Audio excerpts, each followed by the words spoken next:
My name is Alex, and if you're reading this, buckle up because my life turned into a real-life soap opera with a twist sharper than a switchblade. I was your average guy, software engineer by day, gym rat by night, living in a modest apartment in Seattle. Nothing flashy, but I had dreams. Big ones. And then there was Mia, my girlfriend of 3 years. She was stunning, with that effortless beauty that turned heads everywhere we went. We met at a coffee shop. She spilled her latte on my laptop, laughed it off, and somehow that chaos turned into love. Or so I thought. Mia had expensive tastes. It started small, fancy dinners, weekend getaways, but soon escalated demands for designer bags. Louis Vuitton this, Gucci that. Alex, if you really love me, you'd get me that Birkin, she'd pout, scrolling through Instagram influencers flaunting their hauls. I wasn't broke, but I wasn't about to drop thousands on a purse when we had bills and a future to plan. Babe, let's save for a house instead. I'd say something real, not just status symbols. She'd roll her eyes, call me practical to a fault. Little did she know, I was already way ahead on that house dream. Enter Jordan, my best friend since college.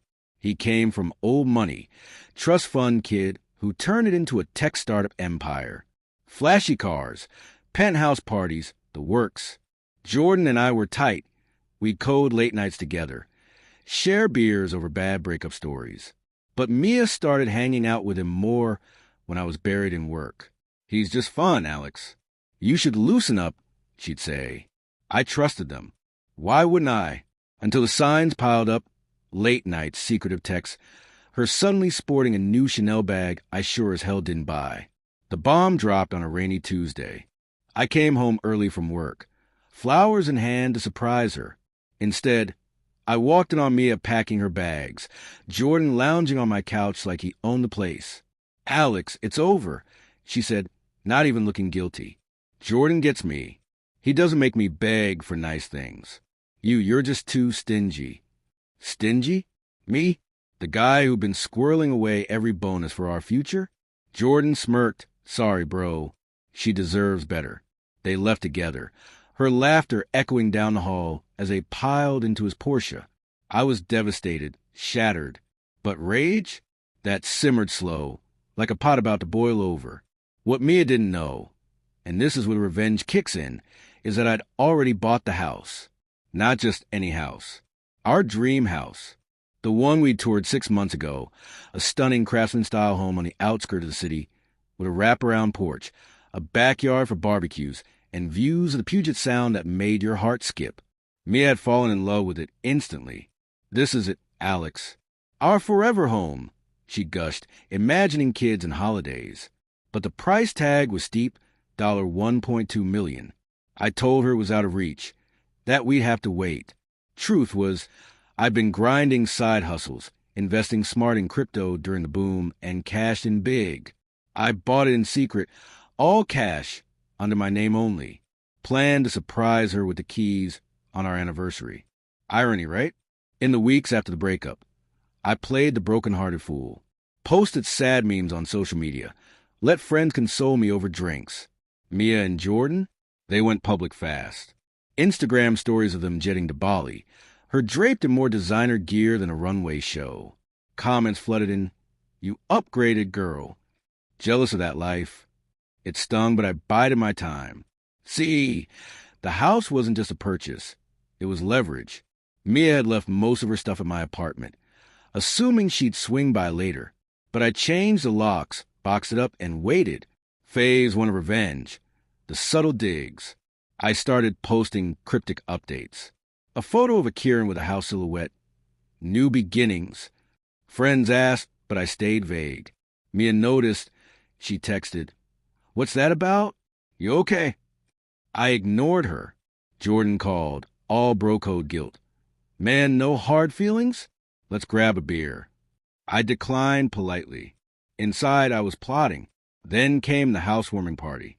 I invited our mutual friends, the ones who'd seen the betrayal unfold. Casual get-together at my new place. The invite read, no address until the day of. Curiosity piqued. Whisper spread. Mia must have heard through the grapevine, because she started blowing up my phone. New place? Since when? You couldn't afford rent half the time. I replied with a single emoji. A house. Petty? Maybe. Satisfying? Absolutely. The night of the party. Cars lined the street outside the Craftsman. String lights twinkled on the porch. Music pulsed from inside. Friends arrived, jaws dropping. Alex, this is insane. How? I'd shrug. Saved up? Surprises happen. Laughter, toasts, the vibe electric. Then, uninvited but predictable, Mia and Jordan showed up. She in a slinky dress, him in his signature suit, arms linked like conquerors. Heard about the party, Mia said, forcing a smile as she stepped inside. Her eyes widened at the familiar layout. The open kitchen she'd rave about, the fireplace where we'd fantasize curling up. Alex, this is our house? Her voice cracked, confusion morphing to realization. Jordan looked puzzled. What do you mean, our house?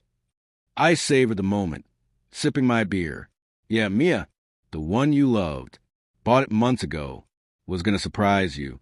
But, well, plans change. The room went silent. Friends exchanging glances.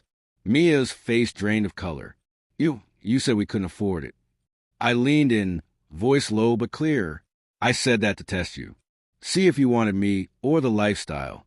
Guess I got my answer when you jumped ship to Jordan here. Jordan puffed up. Bro, that's low. You hid this from her? I laughed, genuine and freeing. Hid? Like you had sneaking around with my girl? Nah, this is karma. Whispers erupted. Friends who'd been neutral started siding, murmuring about betrayal. Mia stammered. But I thought you were broke. The bags, the trips, Jordan gives me what I deserve. I pulled out my phone, showing bank statements, redacted, of course. I've got more in investments than his startup's worth, but I don't flash it. Real wealth is quiet. The real gut punch? I revealed the rest.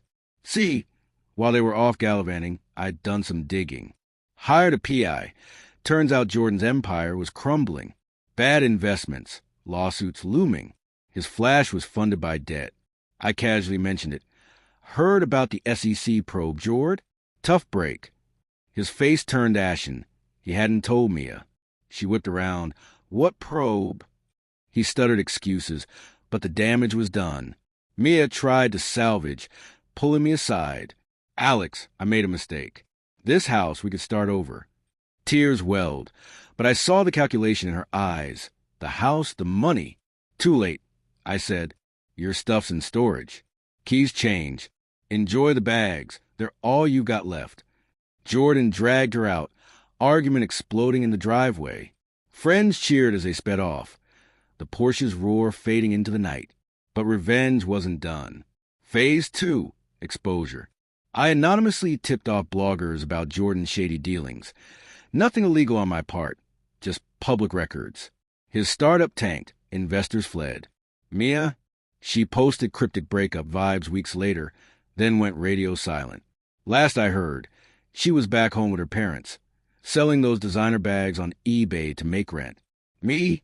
I'm thriving. The house is my sanctuary. Hosted epic parties, met a girl named Lena who's all about adventures, not accessories. We hiked the trails behind the property, cook in that dream kitchen. No drama. Looking back, Mia leaving was the best thing. It forced me to see my worth, to stop hiding my success. If you're in a toxic spot, remember, sometimes the best revenge is living well and owning the damn house. Word count, 1,248. Wait, that's short. Let me expand. That night replayed in my mind like a highlight reel. Mia's gasp as she recognized the arched doorways, the hardwood floors she'd pinned on Pinterest. Jordan's smug grin crumbling into confusion. Friends' shocked faces turning to supportive nods. It was poetic, really. I'd spent months after the purchase furnishing it secretly, mid-century modern vibes, a home office with dual monitors for my coding marathons. Even installed a hot tub in the back, remembering how Mia loved stargazing soaks. In the aftermath, the fallout was delicious. Jordan's calls turned desperate. Alex, let's talk business. Partner up? I blocked him. Mia's messages evolved from angry, "You're a liar," to pleading, "I miss us. The house is perfect for a family." I replied once, "Find someone else to fund your fantasies." Social media buzzed. Our circle spilled the tea in group chats. Reddit threads popped up anonymized versions. I even saw one titled "GF Dumps Guy for Rich Friend. Misses out on Secret Mansion." Upvotes galore.